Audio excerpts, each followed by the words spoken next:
What's up, everybody? It's been a rough past 24 hours for the old Ramonster.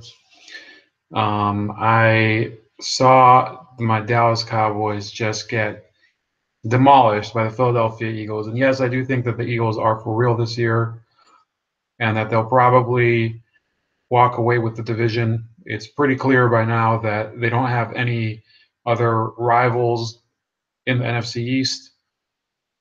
That's as far as I can say for football. I was happy to see the Redskins completely implode yesterday, but it was small consolation.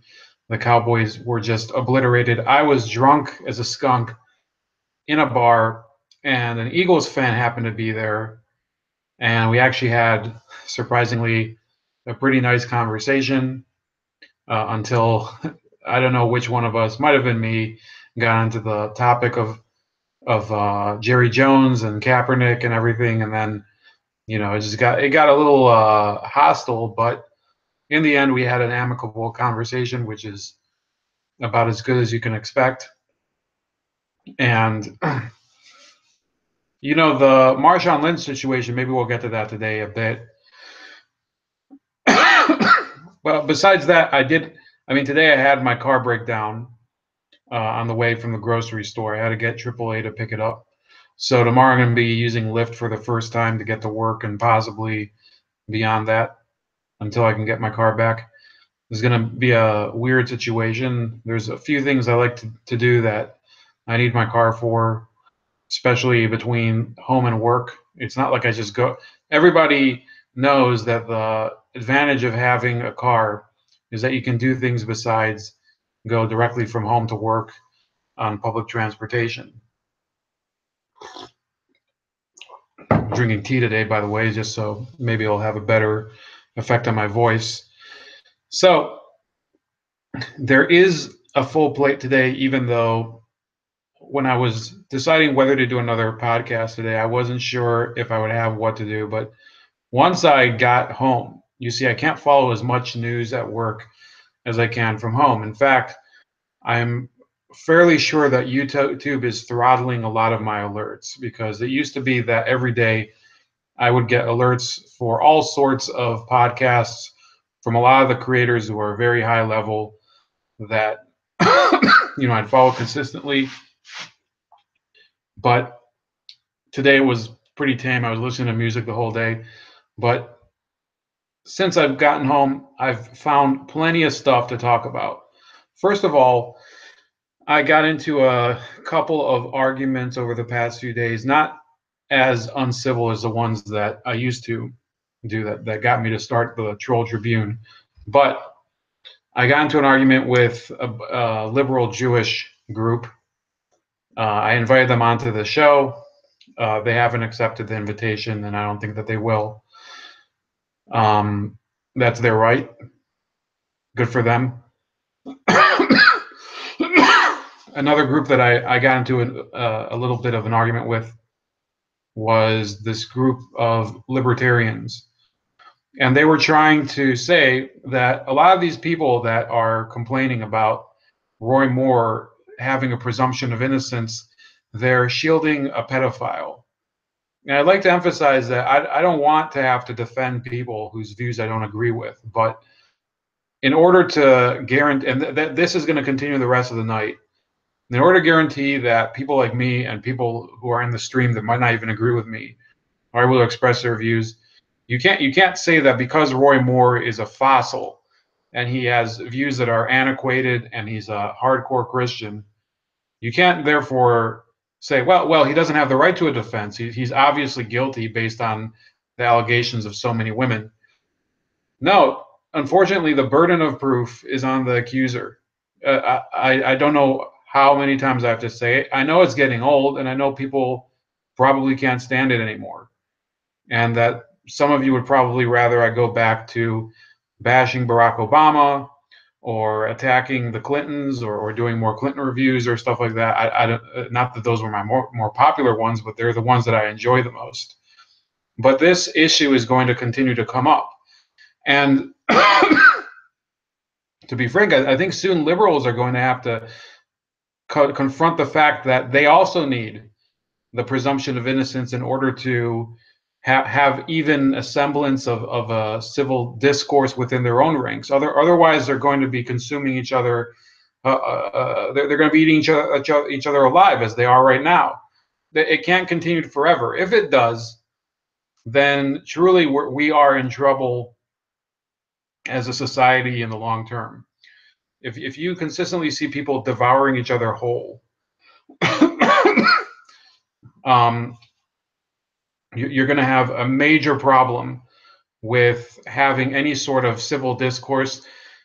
Think about a future where when you want to have debates for candidates in a public election, when people within their own party or within their own group of like-minded individuals, they won't discuss things with each other. It won't be possible to do debates between people with opposing views, and that's where it's getting to. So what am I talking about here? Well, there's a few topics that I want to touch on today. Let me just go back to the screen here to run through them. Welcome to Freedom Work and Dan Patrick.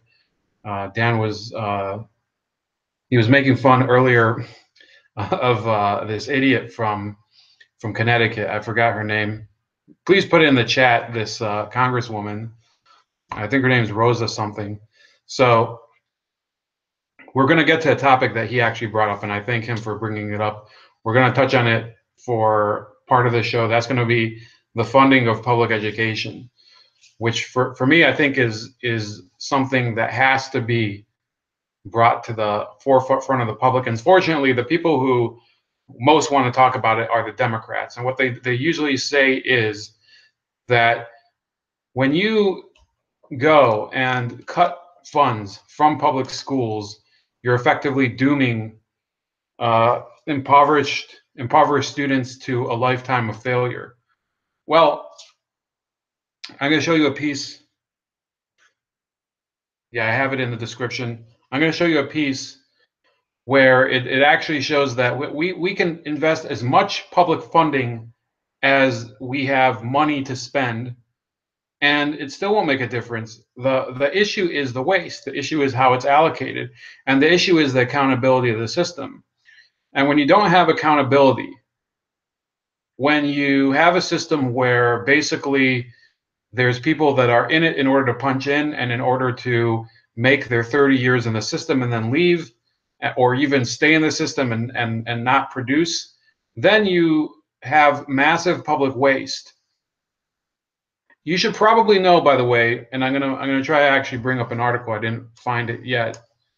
That it's very difficult nowadays for young teachers to break into the system because a lot of the older teachers simply won't retire. That's a major problem. Think about it. You have people that constantly are being complained about, that the system is full of people with old mentalities. They're not hip to the new ways, to the progressive ways. Well, whose fault is that? They can't be forced out of the system. In public education, you can't be forced into retirement. Therefore, you have to keep these people on.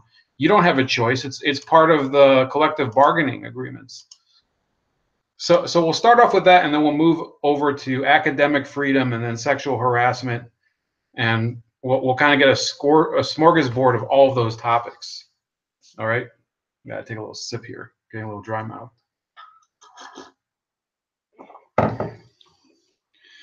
So I'll show you this Atlantic article from 2015, and sometimes I find myself having to feature sources from 2 years ago, 4 years ago, because nowadays everything's been politicized completely. You can't have honest discussion about anything because it's all viewed through the prism of Trump. And that goes on the conservative side too. There's a lot of conservatives that will support a position just because it's Donald Trump's position. There's a lot of conservatives or liberals that will support a position just because it's against Donald Trump. You know, there's this Evan McMonkey that runs around, this Mormon from Utah, who is an ex-CIA agent. Anything Trump says, he's against it. It's Russian propaganda. He's one of those never Trumpers, and it's a real problem getting objective viewpoints nowadays because of it. But here is the Atlantic. It says, where school dollars go to waste. It says, why throw money at problems? As Kurt Vonnegut once said, that is what money is for.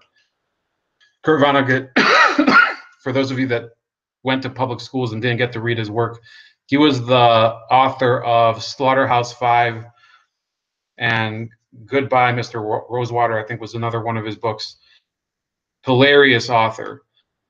And he said, and in this article, it says, America spends tons of money on education, even though the final product isn't very impressive. If children are indeed the future, then they're certainly an expensive one. Of the $3.2 trillion in total expenditures for local and state governments in 2012, education accounted for nearly 28%, or $869.2 billion, according to the latest data from the Census Bureau.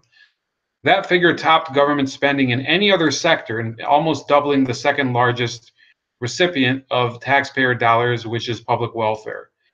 So public welfare, if you look at this graph here, it's almost, well, it's a little more than half of it. And think about that. That includes that includes welfare itself, you know, just handing out public assistance for the unemployed. And it includes other programs such as Section 8. Okay, education trumps that on the local and state level, and local, state, and national level.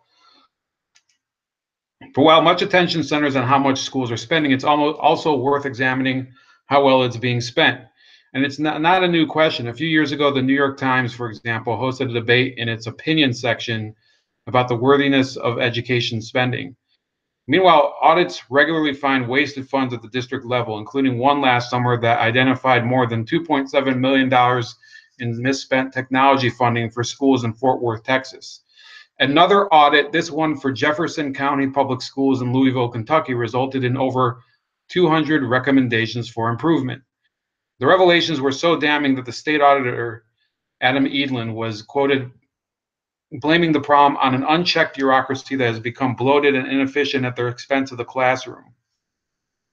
It's undeniable that the burden on taxpayers to foot the bill for education is a heavy one, especially when research shows that the quality of the school district directly correlates with the amount of tax dollars families put into their local economies.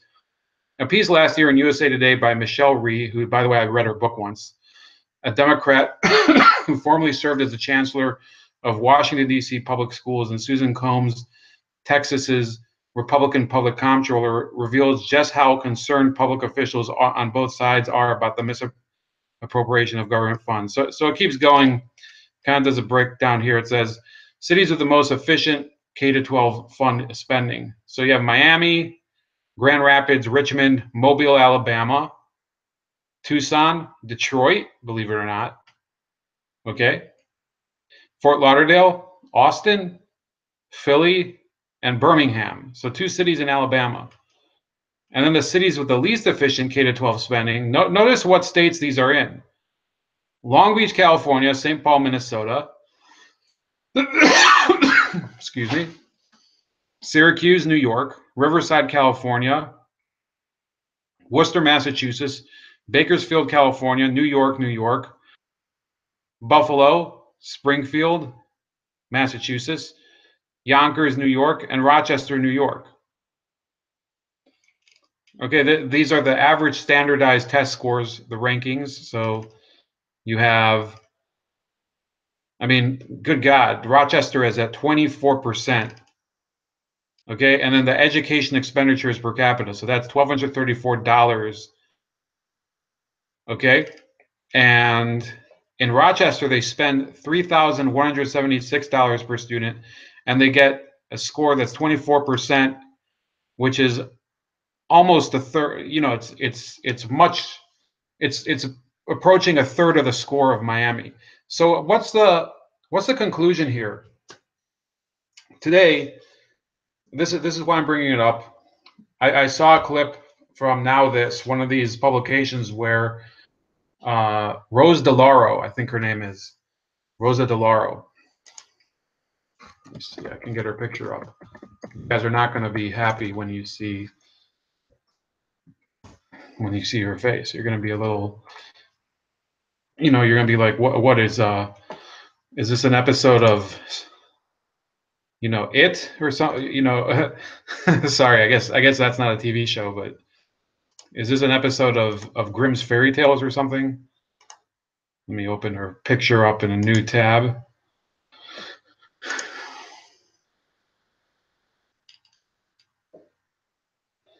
Yeah, there's.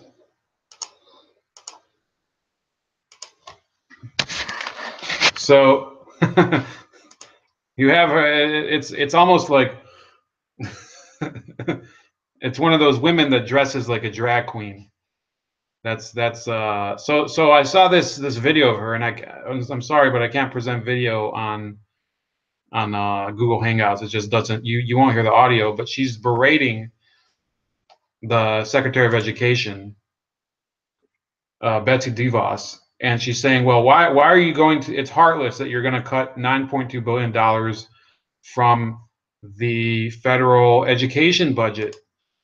But if you look at, first of all, remember, it's it's the efficiency of it. It's the efficiency of it. If you have students that are, you know, you're investing more money in them, but you're not getting any return, and often their parents aren't really interested in their success, then throwing more money at the problem is not going to solve it.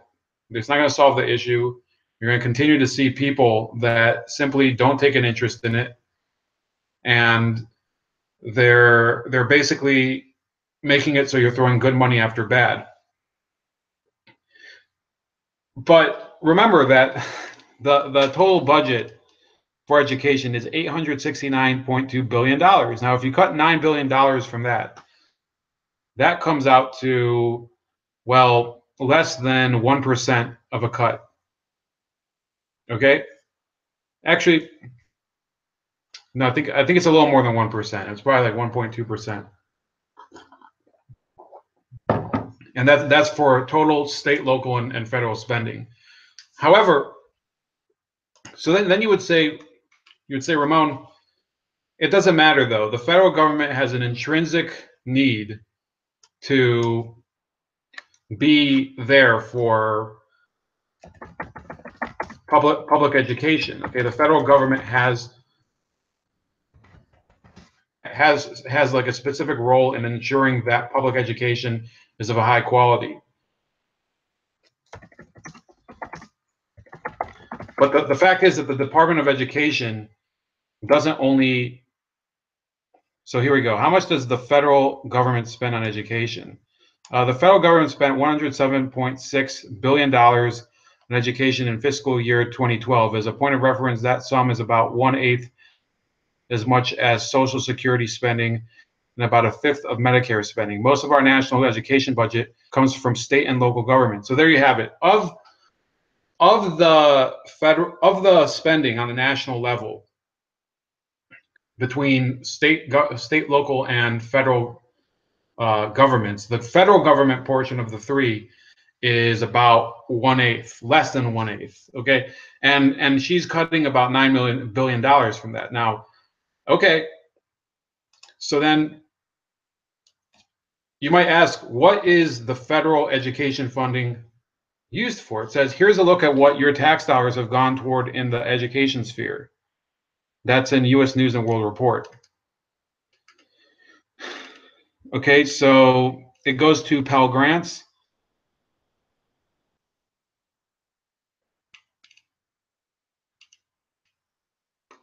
It says, by far the biggest amount of federal education dollars goes towards funding the Pell Grant program, a tuition assistance initiative for low-income students. In fiscal 2016, the government is spending $22 billion to fund federal Pell Grants, twice what was spent in 2002, when the program garnered a little more than $11 billion. The explosion in the tuition assistance program was a result of more people qualifying for the grant, in part because of the Great Recession and in part because the Obama administration lowered the income threshold to qualify. The next largest, okay, so that's the first one. Pell Grants, that's for higher education. It does not go for lower education. Now, I'm not saying, well, okay, in my opinion, the Pell Grants eventually they will have to be eliminated. I don't know how long the government can continue to give basically free money for people to go to college. Some of you might be sitting there and be saying, well, I think that they should be funding college entirely. Now, let me check in the chat how people are reacting, since I haven't taken a look for a few minutes. Well, good. Nobody said shit. Except for Dan says, innocent until proven guilty. Al Frankenstein equals photographic evidence. Roy Moore equals 40-year-old allegations. Well, I think even with the photographic evidence of Al Franken, which we'll get to later, you know, I'm not going to focus much on Al Franken today, or Roy Moore for that matter. But the fact is that even the photographic evidence, you still have to dig a little deeper, see what the context is. But for them to pretend that there clearly is more of a basis of evidence for Al Franken than there is for Roy Moore. And in my opinion, you have to investigate both of them further. You cannot just condemn both of them to the sexual harassment gulag yet. Although because of Franken's record in public, where he's always calling for more, things against sexism and fighting against the war on women, yeah, maybe he should resign because his positions don't mean anything anymore. This is the same as those Republicans that get caught, the family values guys that get caught with a mistress or with some gay hooker or something. It's the same thing. If you said this and then you did the exact opposite, why should anybody trust you? It's a trust issue. It's not an issue of values. It's an issue of trust. The next largest slice of overall education spending is going toward a grant program for school districts with large numbers of low-income students, known as Title I.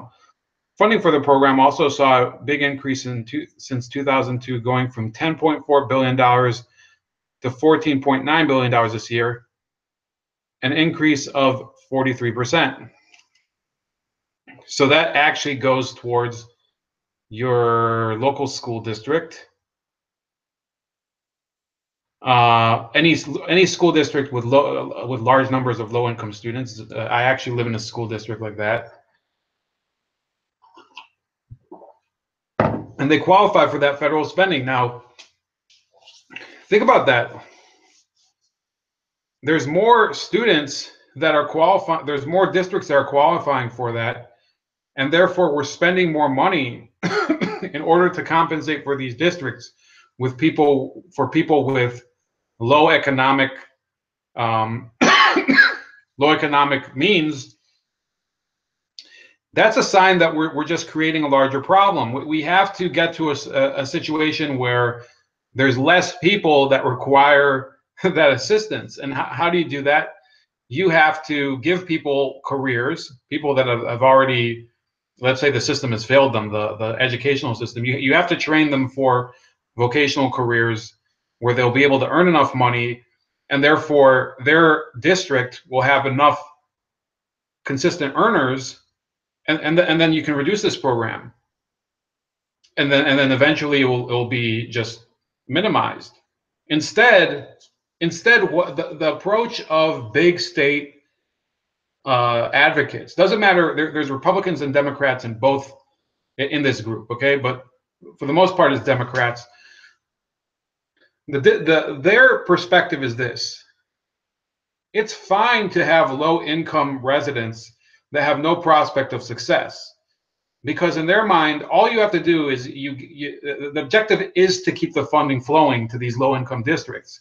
If you eliminate the low-income character of the district, then there's no reason to pump more funds into it. Therefore, this factory of failure, these schools, it becomes obsolete. That you might even have to close a few schools.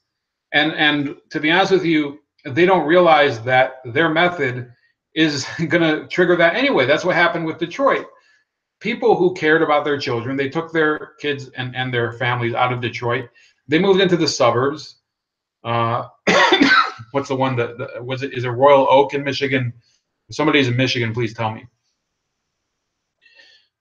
They'd move out to one of these suburbs, wherever it is in the Detroit area, and they would set up there.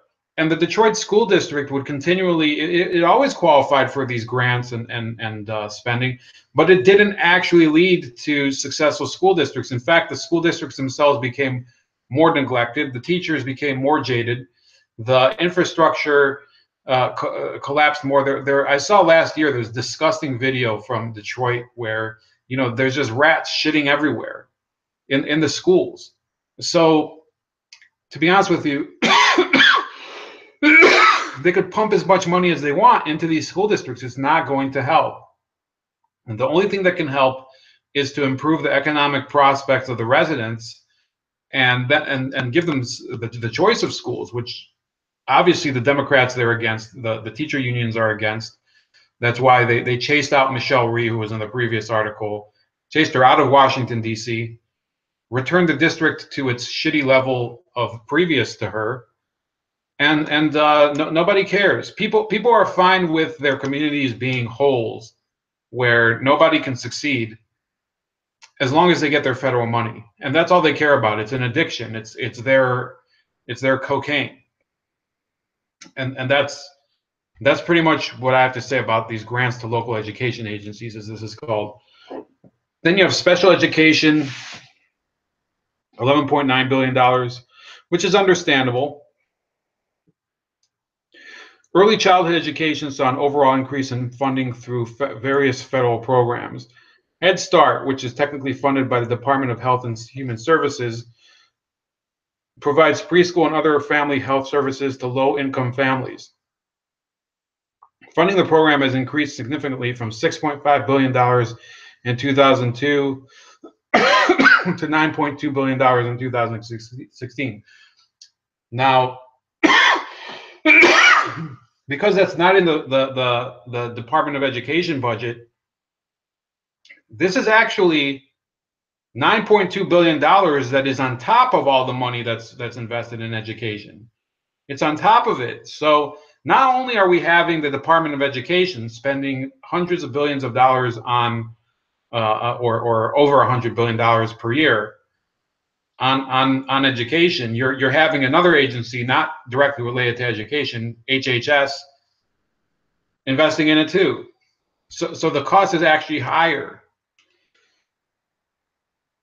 And then you have Race to the Top, which is no longer being funded, was launched and awarded $4.4 billion in 2009 thanks to the economic stimulus package. And altogether, over the subsequent 5 years of its existence, it received $2 billion in funding to help states overhaul their K-12 systems.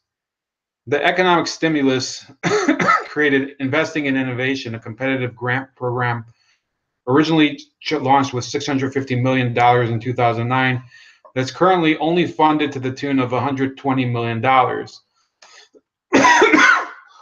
The grants are awarded to districts with a proven track record of closing achievement gaps, decreasing dropout rates, increasing high school graduation rates, or increasing college enrollment and completion rates.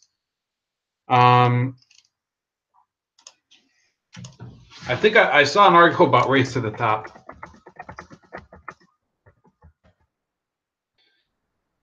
And even in 2013, here it says, and we're going to move on from this after this article. So if you're bored with this education talk, which I hated school personally, if I could just end school, you know, I would run on that ticket. I fucking hated it. I hated sitting there. I used to like hide in the library. I used to hang out at my buddy's house on breaks, not come back. I used to sleep in the hallway. You know, that's how you got what you're listening to today. This incoherent crap that you have before you. That's how you got Ramon. Due to public education. The Obama administration's signature $4 billion Race to the Top initiative, designed to spur far-reaching education reforms across the country and raise student achievement, is largely a failure. An analysis released Tuesday and concludes most winning states made what the broader, bolder approach to education labeled unrealistic and impossible promises to boost student achievement in exchange for prizes that were ultimately paltry in comparison with their pledges. So I'll summarize the points of that from what I remember. Basically, Race to the Top meant that they would give stimulus money to school districts that invested in upgrading their facilities in order to close achievement gaps. So it essentially meant if you were a shitty school district that needed to close its achievement gap, they would offer you, let's say, $5 million, but you would have to spend $15 million in order to bring your school up to the standard to qualify. And that's not just with it's more to do with infrastructure than achievement. So you're basically just losing money in order to make a little money. You're losing a lot of money in order to make some money. I mean, it's not business savvy, and I'm not in private business, but I think everybody here can understand that. Even if you're somebody who rolls tortillas all day at Chipotle or something. Let's see if there's any more comments. You guys are quiet today. What about you, Freedom Work? I thought you'd have something to say about this. You know, there's all these issues with these schools that they just want more money, and yet they don't do shit with it. So we're going to move on from that, but I just wanted to make that point. They will always tell you, when you look at these hearings with a Democrat who's screaming at the screen and going into histrionics, that you're heartless, you're taking away funding that goes for kids, or you know, in some cases for seniors, because even with education, I think you can make the point that they probably invest some of it in education for seniors, but ultimately, they say, oh, you're heartless. You're just taking away money from impoverished people in order to give it to millionaires and billionaires. Millionaires and billionaires. You always have to say it like that. Millionaires and billionaires, like you're ordering some knish from a deli, right? They always have to say it like that because they never explain where they put that money. Basically, they shove that money up the ass of teacher unions and other organizations that squander it away and spend it on nepotism and other things that are used in order to preserve their own power and infrastructure.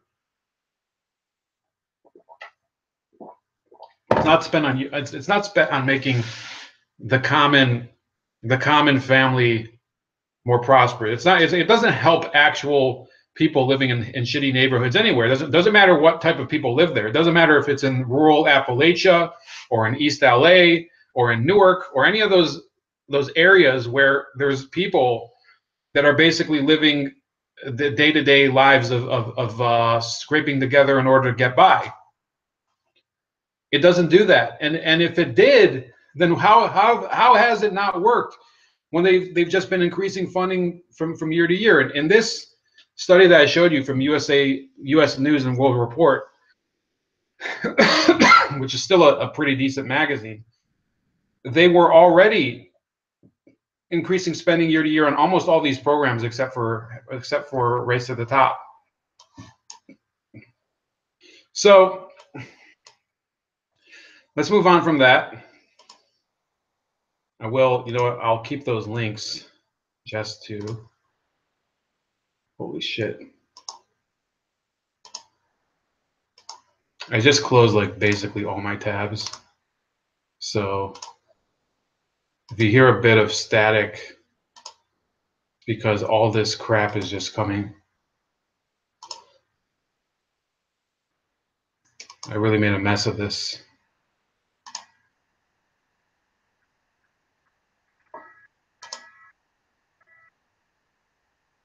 I can close this one.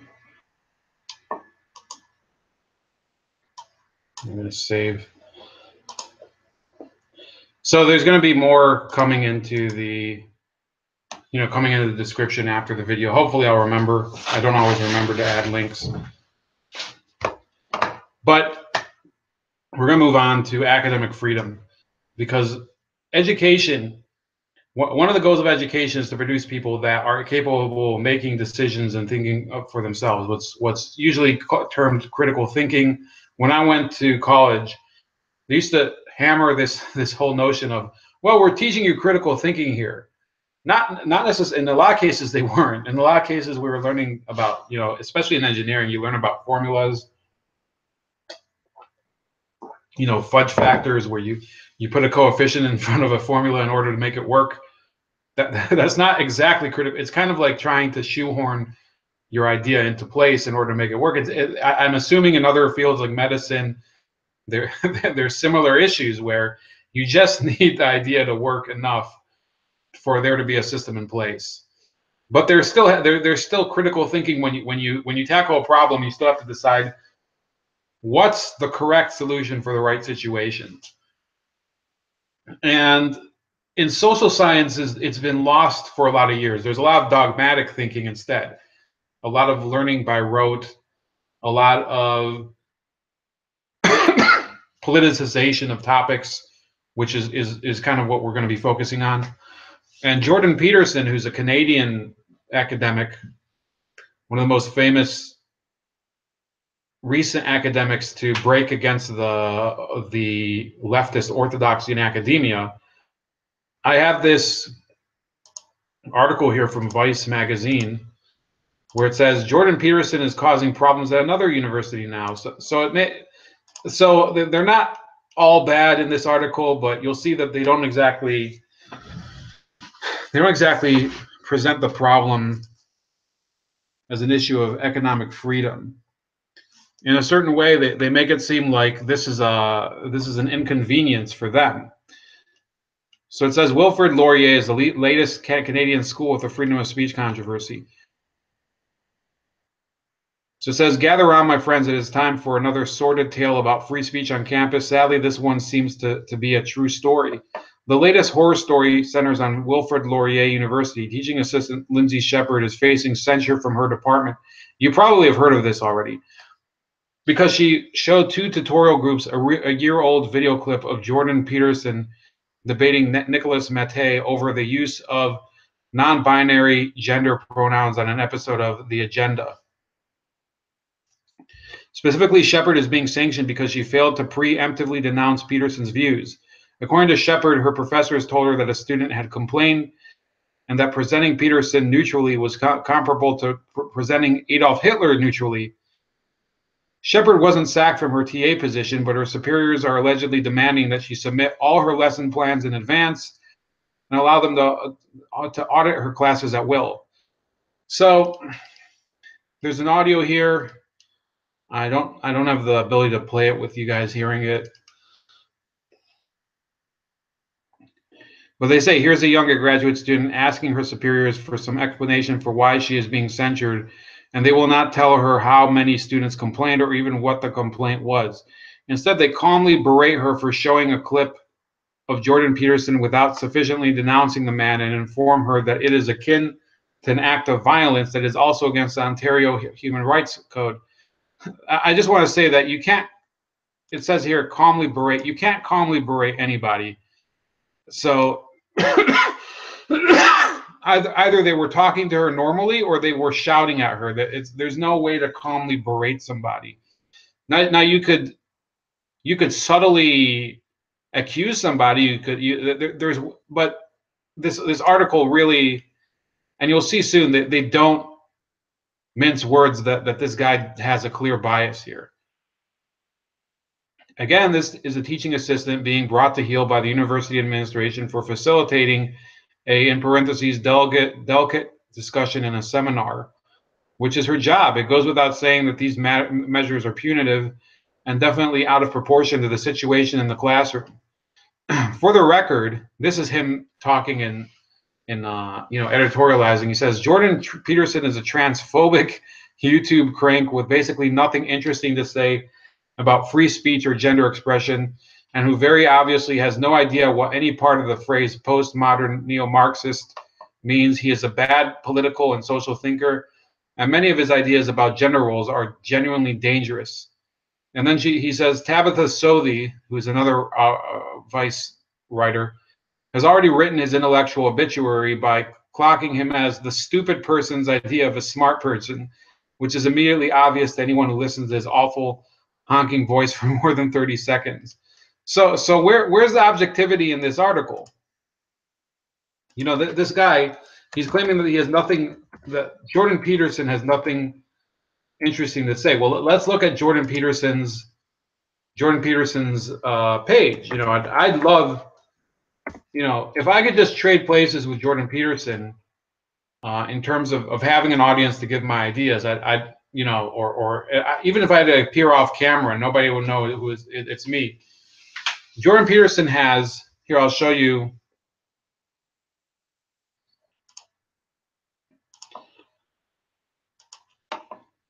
His page has 513,000 subscribers on YouTube alone. Okay, I'm a member, and I'm not like a huge Jordan Peterson fan. I just like to view some of these discussions because they're very good, and there's a lot of very liberal people in on these discussions. I'm a member of 2 of those groups on Facebook that are Jordan Peterson discussion groups, and they're usually people that they're to call them right wing really has to you really have to stretch your imagination to call any of these people right wing that are in these forums. So this guy has a clear bias. I mean, we could look at his profile. Let me see here. His name is Drew Brown.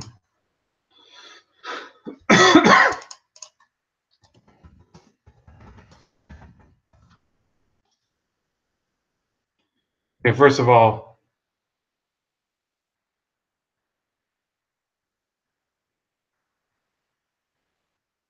yeah, he's worked for the. Let me see here. I'm gonna have to mute this.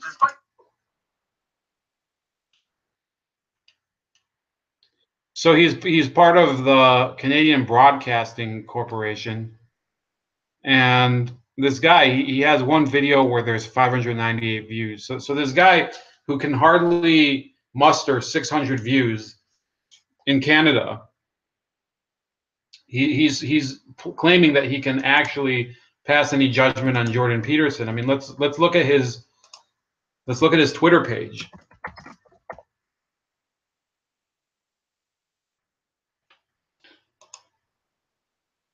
Drew Brown.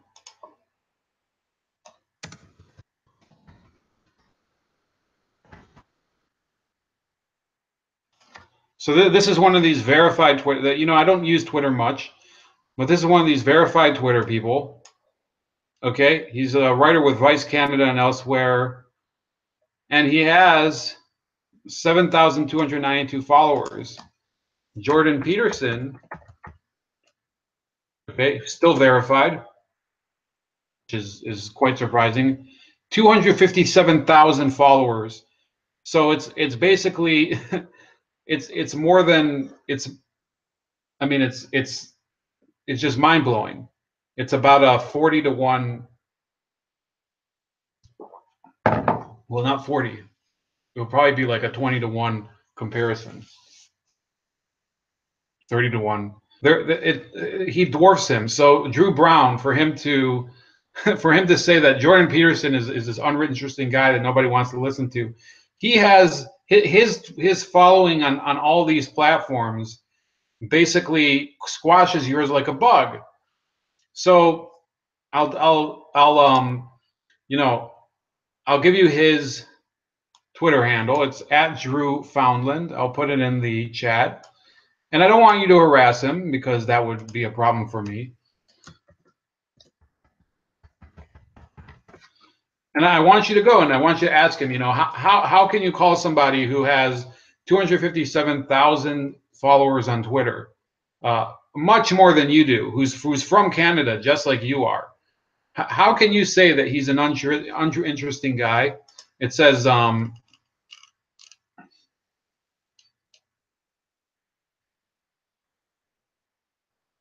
he's a YouTube crank with basically nothing interesting to say about free speech or gender expression. Well, that's your opinion, dude. Like in what's that movie, Big Lebowski? Well, that's just like your opinion, man. Who is he to say? I think plenty of people want to listen to Jordan Peterson, and it just shows the disrespect in journalism today. If Jordan Peterson didn't do anything to this guy, and Jordan Peterson isn't this guy who set out to become some sort of social activist. He was an academic. He started recording a lot of his lectures on YouTube in order to reach people that couldn't come to class, or that were long distance learners, or that didn't go to his college, University of Toronto. And gradually he built up a following. And these vice journalists and people like them, they want to claim, oh, we're the real voice of the modern era. Well, apparently not, because on all the latest tech forums, on all the latest social media platforms, you don't even compare to Jordan Peterson. There's way more people that listen to him. So that's about it for that issue. But remember, Jordan Peterson, he's being compared to Hitler. Meanwhile, I'm going to compare him to a different person. Now you'll see in the title. You'll see in the title it says on GCM versus JP. JP is Jordan Peterson. The GCM is George Cicciarello-Maher. Okay, and I'll put in the I'll show you this article about him, and you may recognize him. He's been in the news a few times. It says controversial professor placed on leave. This is from Drexel University. I think it's in Philadelphia. Drexel says it acted out of concern for safety of George Cicciarello-Maher, whose tweets anger many, but he and others say that academic freedom is at risk because of the university's actions. Since Christmas Eve, the tweets of George Cicciarello-Maher, associate professor of politics and global studies at Drexel University, have been subjected to scrutiny and criticism. On December 24th, his tweet that "all I want for Christmas is white genocide" went viral, with many of those forwarding it saying that Drexel should fire him. Drexel condemned the tweet but didn't fire Cicciarello-Maher. Now, however, after tweets and comments about the mass shooting in Las Vegas, the university has placed him on administrative leave. The university says the issue is safety, but not everyone is buying that explanation. Drexel's statement is as follows: the safety of Drexel students, faculty, professional staff, and police officers are of paramount concern to Drexel. Due to a growing number of threats directed at Professor George Cicciarello-Maher and increased concerns about both his safety and the safety of Drexel's community, after careful consideration, the university has decided to place Professor Cicciarello-Maher on administrative leave. We believe that this is a necessary step to ensure the safety of our campus. Cicciarello-Maher made a series of tweets after the Las Vegas mass shootings, in which he noted that the shooter was a wealthy white man and said that he didn't think gun control, as advocated by liberals, would prevent such shootings. To believe that someone who would shoot down 50 people wouldn't circumvent any gun law you pass is a height of delusion, he wrote. As to the cause of, well, this is the funny part. As to the cause of the tragedy in Las Vegas, Cicciarello-Maher made a series of tweets in which he blamed, quote unquote, Trumpism and the entitlement of white men. White people and men are told that they are entitled to everything. This is what happens when they don't get what they want, he wrote. And the narrative of white victimization has been gradually built over the past 40 years.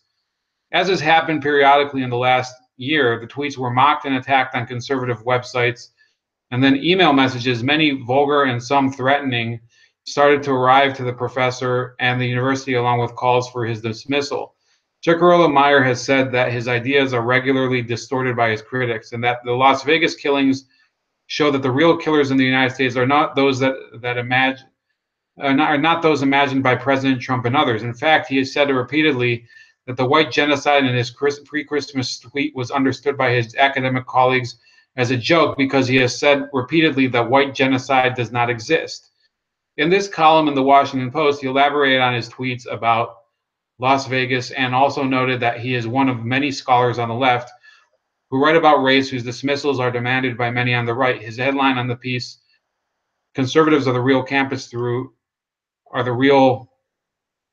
campus thought police squashing academic freedom." In April, Cicciarello-Maher was again in the news when he tweeted about his reaction when he was on a flight and saw a passenger in first class give up his seat. Some guy in first class gave up his seat for a uniformed soldier. People are thanking him. I'm trying not to vomit or yell about Mosul. The reference to Mosul was to a March airstrike by U.S. forces that the Washington Post reported could potentially rank among one of the most devastating attacks on civilians by American forces in more than 2 decades. In subsequent comments, Cicciarello-Maher said he wasn't trying to attack that particular soldier, but to question the way many Americans make symbolic gestures of support for the military without examining military actions or demanding that the United States provide sufficient health care and support for other needs of veterans and active duty military. Well, you tweeted about it. How is anybody supposed to understand that? This is what drives me nuts. That people say, well, Donald Trump, why does he have to use Twitter? How come he can't be more intelligent? Use something that then we have to interpret his actions and his beliefs through Twitter. Well, some of these people, they do the same thing, and then they get defensive when people question what they put on Twitter, and they say, well, what I really meant was, and then they'll go through this long discourse on whatever. Well, you use Twitter. How's anybody supposed to gather that from short 150 character messages? I think now it's like 250. They've increased it, but whatever. I don't really use Twitter as much as other people. Throughout the various controversies, Drexel has criticized his statements and also said that the university was losing some prospective students and donors because of the furor over the tweets. Many advocates for academic freedom have, over the months, while stressing that they didn't necessarily share Cicciarello-Maher's views or his use of rhetoric, said that the university should be standing up for his academic freedom. Dakota Peterson, one of his students, said in an interview that he did not believe Drexel was being truthful about the safety issue. If that was the concern, he said, why isn't the university reach out to him and other students to check on their safety? And he says, we have a right to our professor in our class. He said, Peterson is currently taking a course on race and politics from Cicciarello-Maher. As for Cicciarello-Maher, he is also questioning Drexel's actions, even if there are real threats. Administrative leave, citing threats of violence, but I am optimistic that this decision, harmful to myself and to my students, will be reversed, he said via email. Obviously, allowing the mere existence of threats dictate the limits of academic freedom is not acceptable. Well, hold on. I'm going to go back to George Cicciarello's Twitter account. And he, like, almost all of it is bullshit. Okay. This guy, you'll see real. I mean, here he is delivering he's delivering a small speech in front of a gathering of communists. He says, "Don't tell anyone I'm a communist." And he puts this photo of some. I think this is in Chiapas, Mexico. And then he retweets this guy who has look at this. He has a communist.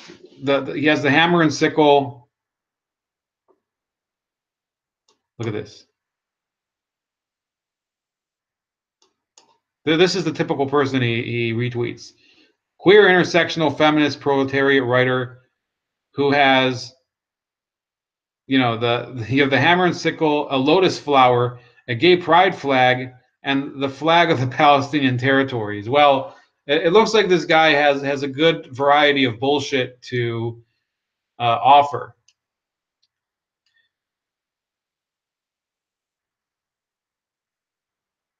And then it says, this guy is saying here, what's the generation that comes after millennials called? And it says here, communists. So he thinks that people are going to become communists. Well, maybe he doesn't. I mean, here he goes. So this is his book, Decolonizing Dialectics. So you can go to Amazon, by the way. Amazon.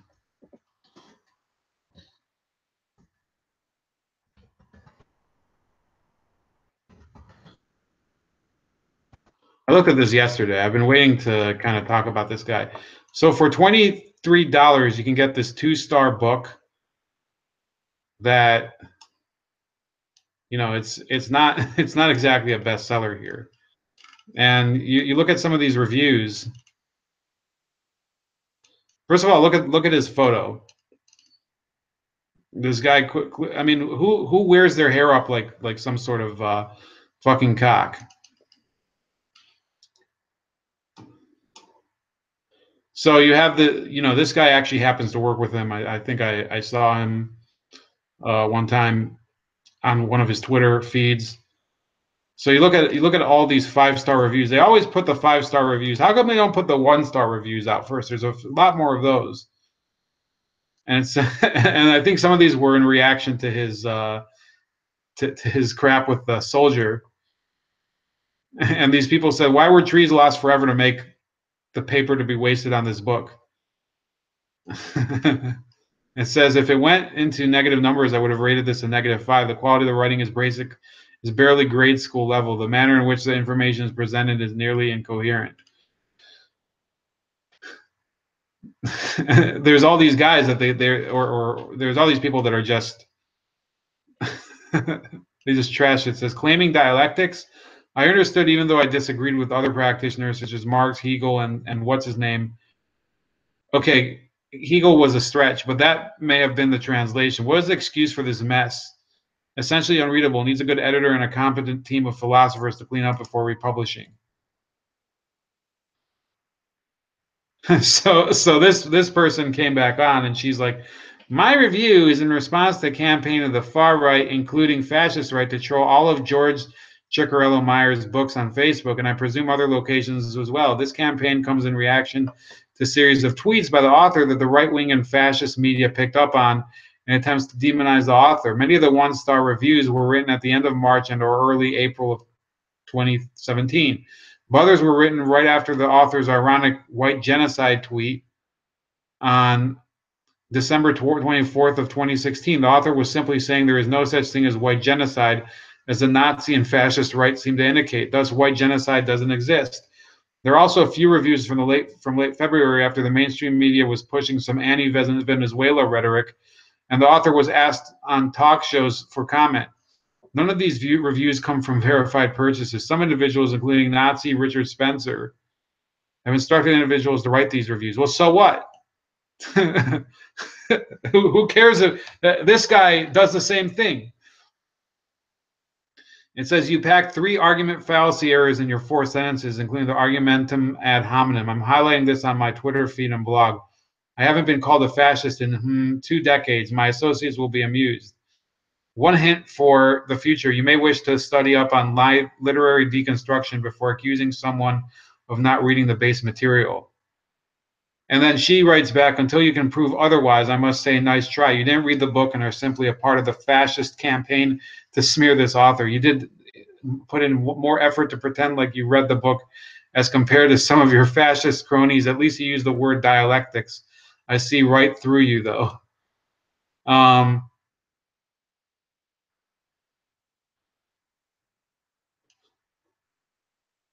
It says here, what seems to be a self-flagellating white man's attempt to congratulate himself on his wisdom regarding race out to be a boring rehashing of old post-colonial ideas. So whatever. That's enough of that. Okay. I realize that I might have not even presented that to the audience. So I'm sorry, you guys. I see a few of you guys have left because it's late. But I'm just going to keep going. People can tune in later if they're interested. So what's the conclusion from this George Maher? Cicciarello-Maher. Well, you have a white person who's a communist who's making all these provocative statements, and then he's claiming, well, why are they going to take away my academic freedom? I mean, I should be able to say whatever the hell I want in front of an audience. Well, he doesn't think the same thing of Jordan Peterson. You will never see George Cicciarello-Maher, this left-wing guy at a private college. First of all, let's think about that for a second. So Drexel University, I think their mascot is the Dragons. Drexel. So it's a private, nonprofit research facility. It's over in Philadelphia, I think. Yeah. It's in Philadelphia. It has only, well, yeah, 25,000 students. That's a private university. You have a communist working for a private university. What's the deal with that? And then you go to University of Toronto, where Jordan Peterson works at. 60,000 students, and it's public. So what the fuck? You know, how about put your money where your mouth is? You know, I'm sure if George Cicciarello-Maher has such a dedication to state control of the means of production, he should work for a state institution. I mean, there's a University of I don't think Pennsylvania. I think that might also be a private college, but you have now I got to search for it. But the long story short, he has options. He doesn't just have to work at University of or Drexel University. And there's plenty of guys that you can compare this to. This guy, he's at, hold on.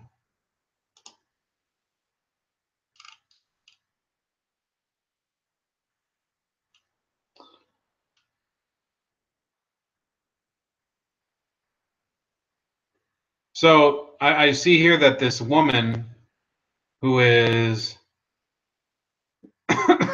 she must be some sort of Middle Easterner.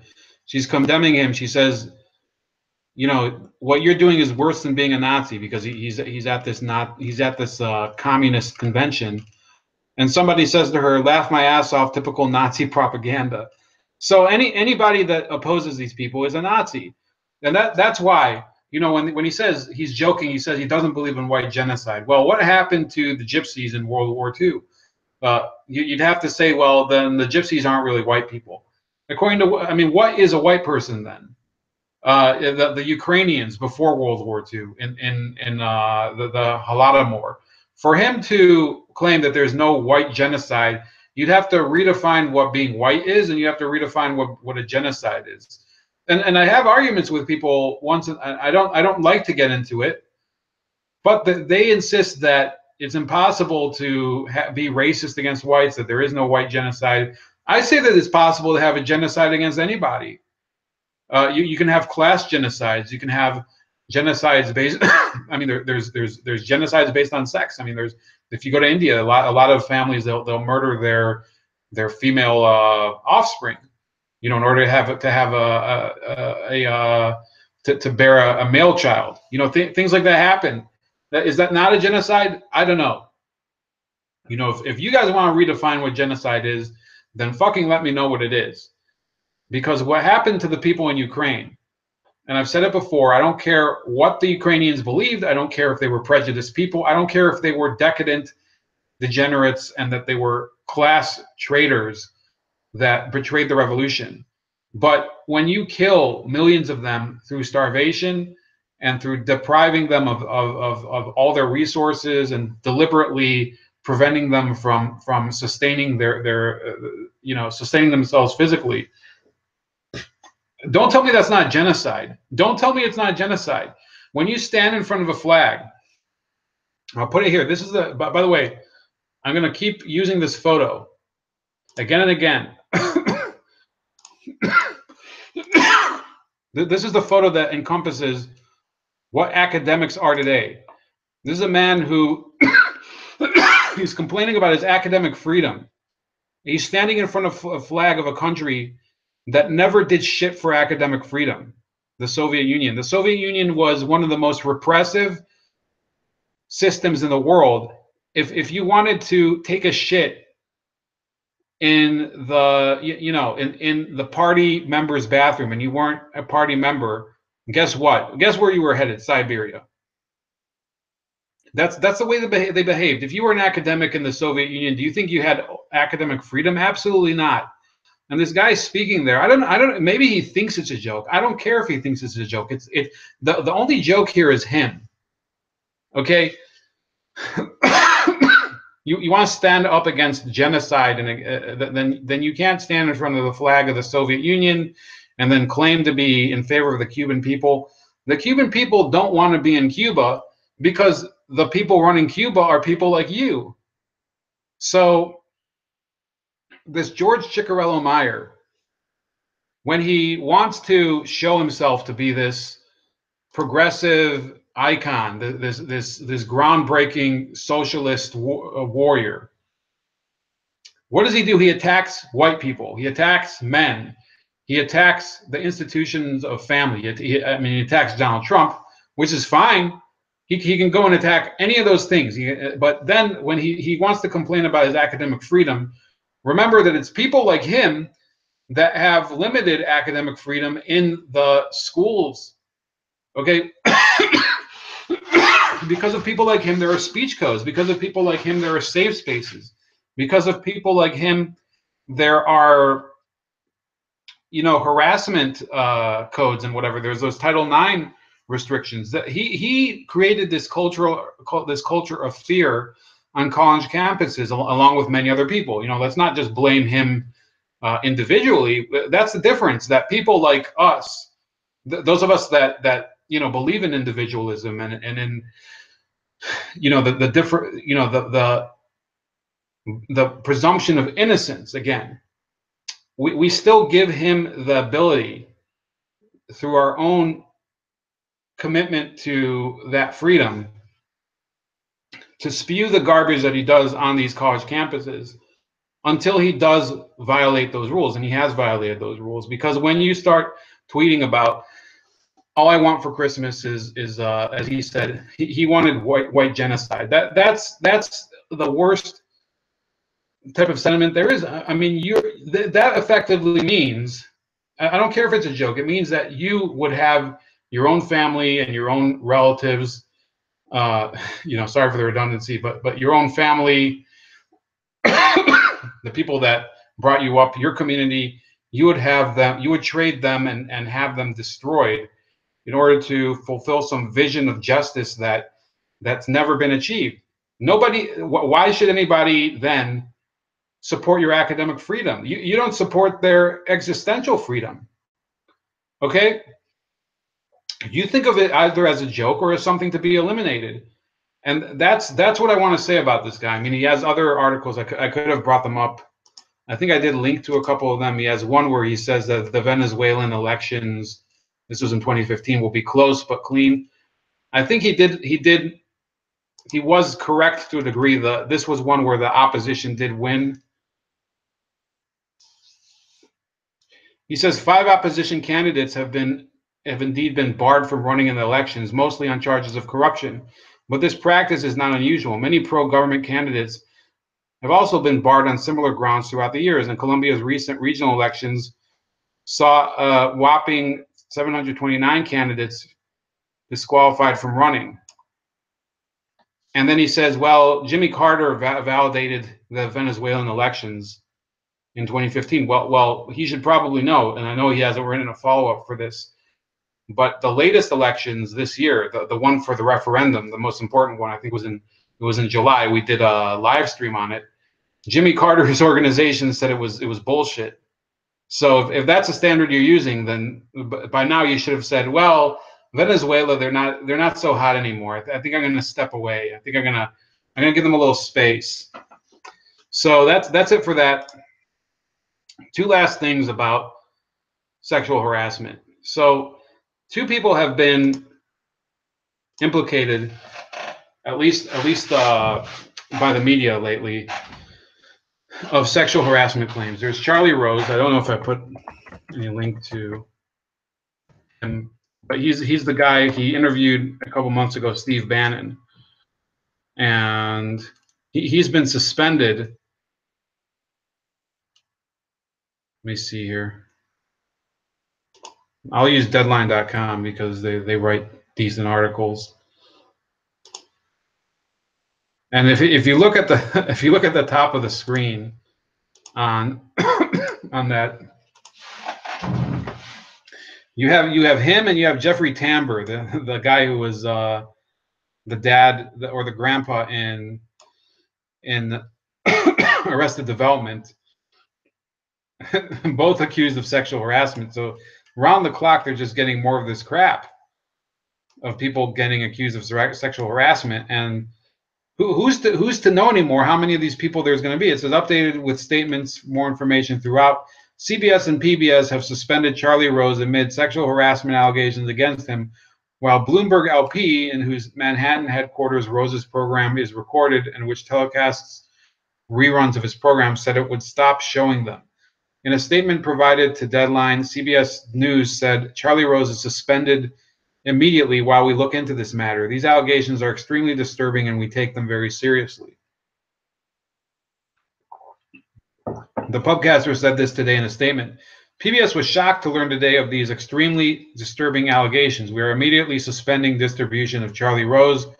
Charlie Rose is produced by Charlie Rose Incorporated, an independent television production company. PBS does not fund this nightly program or supervise its production, but we expect our producers to provide a workplace where people feel safe and are treated with dignity and respect.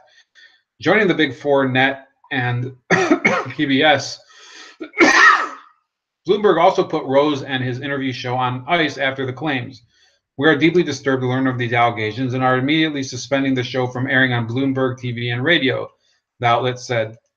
So it goes through, it says,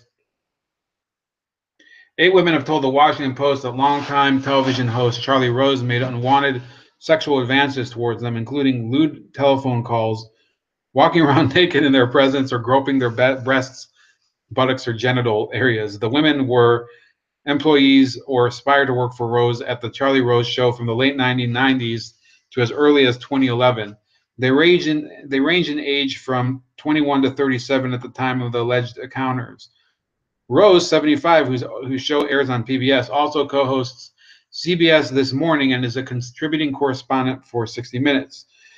There are striking commonalities in the accounts of the women, each of whom describe their interactions with Rose in multiple interviews with the Post. For all of the women, reporters interviewed friends, colleagues, or family members who said the women had confided in them about aspects of the incidents. 3 of the 8 spoke on the record. In response, according to the Post, Rose said, "In my 45 years in journalism, I have prided myself on being an advocate for the careers of women with whom I've worked. Nevertheless, in the past few days, claims have been made about my behavior towards some former female colleagues. It is essential that these women know that I hear them and that I deeply apologize for my inappropriate behavior. I'm greatly embarrassed. I've behaved insensitively at times, and I accept the responsibility for that, though I do not believe that all of these allegations are accurate. I always felt that I was pursuing shared feelings, even though I now realize I was mistaken. I have learned a great deal as a result of these events, and I hope others will too. All of us, including me, are coming to a newer and deeper recognition of the pain caused by conduct in the past and have come to a profound new respect for women and their lives." Earlier today, oh my God, I didn't know this part. The New York Times announced it was suspending Glenn Thrush, a top reporter in its Washington bureau, in the wake of allegations of sexual harassment in a report on Vox Media. The paper also said that Thrush would be entering a facility to treat the substance abuse. So let me first say, these are people I don't like. Well, Charlie Rose, I guess, he has a long career. He has a few accomplishments. I'm not going to say I don't like him, but, I saw his Bannon interview. It was a horrible interview. And he clearly, Bannon got the best of him, and I think it was a breakthrough moment for Stephen Bannon, where he truly was able to pierce the veil of public denouncements against him that were made for so long.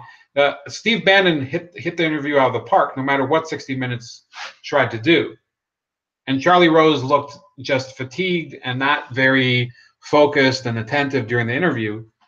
He was trying to act like he was some sort of, I want to say, moral authority there, and he just got outwitted by Steve Bannon. But over the years, yeah, he's put together some good work. And again, even if it's somebody I don't like, you still have to stick with the presumption of innocence until it's been proven, especially when it's only allegations. Unlike with Franken, who I still think you have to investigate further, find out whether he really harassed, or if you know, the photo obviously was a problem, which he should have to reckon with, you know. But with Charlie Rose, there is no photo evidence, so we'll have to wait and see. And who's to say we'll ever know what really happened with Charlie Rose? Now, this Glenn Thrush character, you know, if this is what's happening with Glenn Thrush, and then we're going to get to John Conyers, who's a politician. Glenn Thrush is this guy. He worked for Politico. He was famously known for being exposed in WikiLeaks as somebody who communicated with John Podesta during the campaign, would say to him, you know, do you want me to frame this story this way or this way? Do you want me to leave out this detail or that detail? He was one of the people who was in the media who colluded with Hillary Clinton's campaign. If what's shown here is that he's been, and this is a guy who was a White House correspondent for the New York Times, if he's being suspended,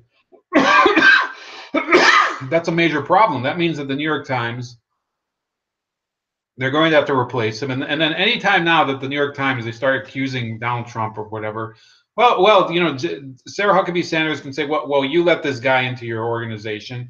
They'll say, oh, we kicked him out. Well, and then, you know, in either case, once you have these sexual harassment allegations, it's a no-win situation for the organization and for the person involved. And it's a real problem. We can never know truly unless there's video evidence or you know, or just ironclad witnesses what really happened. So one last article, then we're going to close. This is from The Hill. It says, report, Conyers settled dismissal complaint over wrongful dismissal complaint over sexual advances. It says, Representative John Conyers, Democrat of Michigan, the longest serving current House member, reportedly settled a wrongful dismissal complaint in 2015 after a former employee accused him of firing her for resisting his sexual advances. 4 former staffers signed affidavits, 3 of which were notarized, saying that Conyers, the top Democrat on the House Judiciary Committee, repeatedly engaged. Well, I hate it when people write like shit, because it's hard to actually read it aloud. Repeatedly engaged in unwanted sexual behavior with his female staff. BuzzFeed News reported Monday night. Documents examined by BuzzFeed described a wide range of inappropriate conduct, including making requests for sexual favors, caressing and touching, as well as having his staff contact and transport women they believed were sexually involved with him. 4 unnamed sources who were involved with the case confirmed to BuzzFeed News that the documents are authentic. 2 women wrote in their affidavits that they believed Conyers used office resources to pay for the travels of women with whom he was having affairs. Another staffer described the task of driving women to and from the lawmaker's apartment and hotel rooms. The woman who claimed wrongful dismissal claims that Conyers would ask her to work with him in private rooms where he would allegedly start describing sexual fantasies to her, including encouraging her to touch his penis. Another former employee recalled a similar incident in which Conyers asked her to just cuddle up with me and caress me before you. This is disgusting, man. Because you know, it's disgusting because he's super old. I'm sorry. Is it just me? But he's the man is like a fossil. It's like you dug him out of a tar pit or something. He's just that old. like you found him encased in some sort of amber or something. He's an old guy. Representative Conyers strongly postulated that the performing of personal service or favors would be looked upon favorably and lead to salary increases or promotions, the former employee reportedly said in the documents. Conyers' office did not immediately respond to a request for comment from The Hill. The alleged victim told BuzzFeed she was basically blackballed over the incident. There was nowhere I could go, she said. The named woman filed her first complaint in 2014 and eventually signed a confidentiality agreement and included a settlement of $27,111.75. The Michigan lawmaker did not admit fault in the settlement deal. The incident comes amid a flood of sexual misconduct allegations against powerful men in politics, media, and entertainment. Senator Al Franken has been accused of groping at least 2 women without their consent. While GOP leaders have called on Alabama special election candidate Roy Moore to drop out of the race amid allegations that he initiated sexual relationships with multiple teenagers while he was in his 30s. Mike Cernovich, a Trump supporter who is known to flame false conspiracy theories, first provided the story to BuzzFeed News, which said it then independently confirmed the authenticity of the documents, which with 4 people directly involved in the case, including the accuser. So they had to throw shade at Mike Cernovich. Let's look at, first of all, Conyers. Okay, Conyers' page. Let's look at some stuff from a little further back.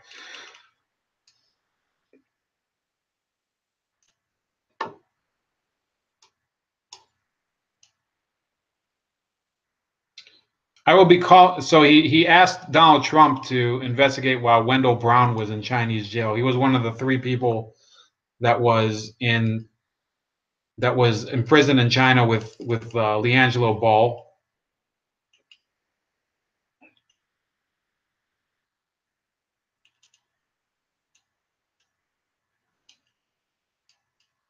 Let's see if he said anything about Roy Moore.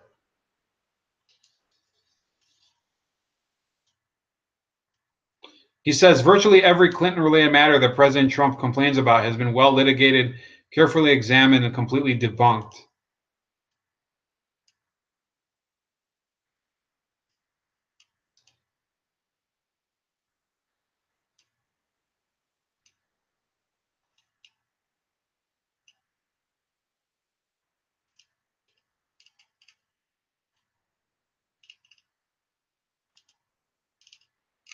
So I don't see him saying anything about Roy Moore. Maybe he had a guilty conscience, and he did not want to, stir the pot. So, there could have been any number of reasons why he didn't react to that. I'll tell you why. I think with John Conyers, there's a real problem that he has with credibility.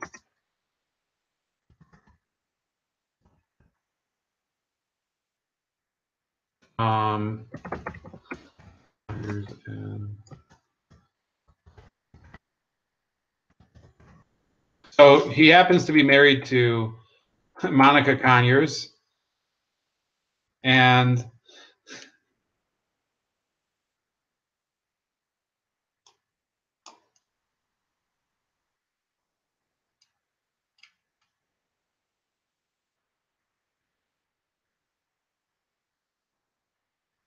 there's like this encounter that she had with.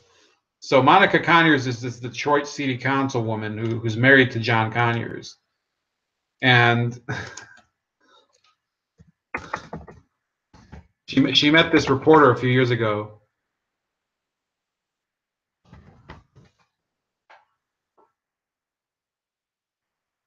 I don't know if you guys can hear. I don't think you'll be able to hear this.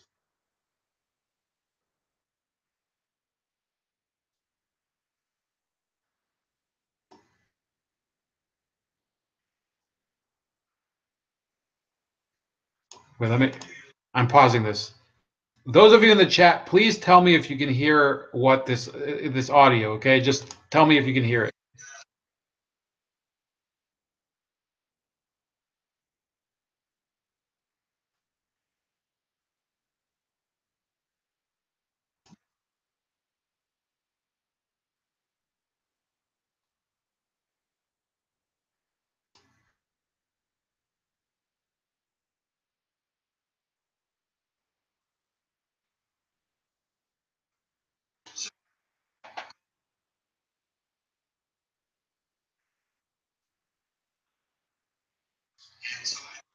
A second. Please type in the chat if you can hear this audio. Okay.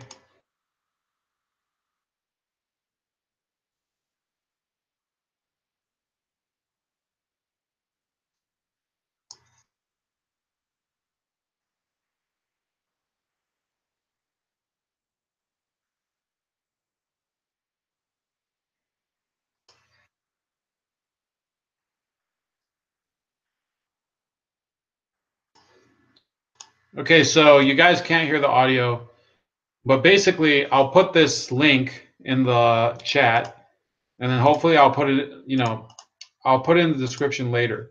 This is video of Charlie Adolph, I think he's a good reporter. He's a local reporter in Detroit, very funny guy.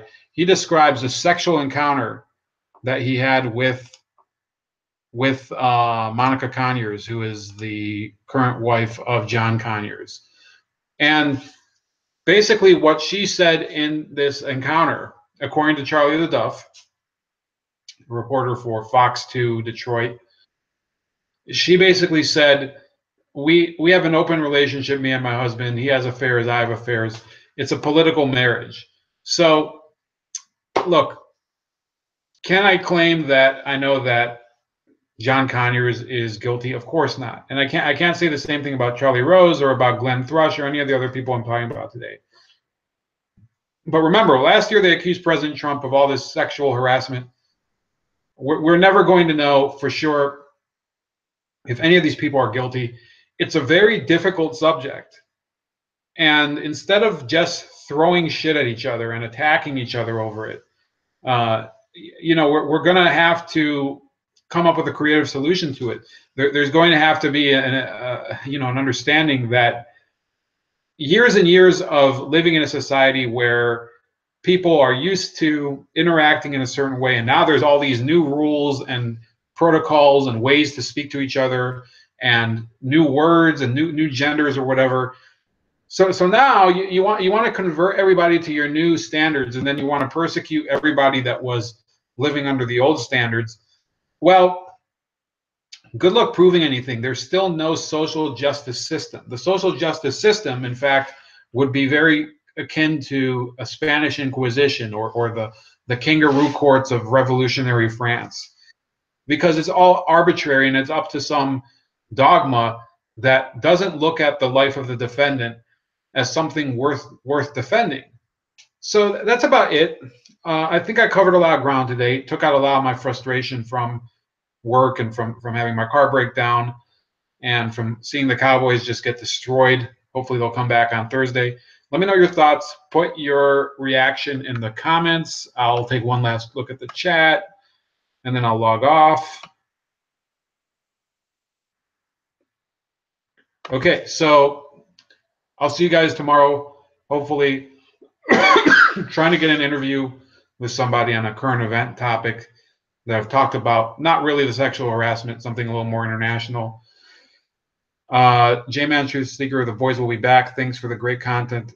Have a good one. Well, thanks for the well wishes and thanks for tuning in. Everybody who tuned in, I appreciate all of you. I like to have people come in and just give their friendly reaction, whatever they may say, whether it's disagreeing with me or reminding me of something I forgot. And that's all I have to say tonight. It's bold like a leopard, and just hit the snooze button.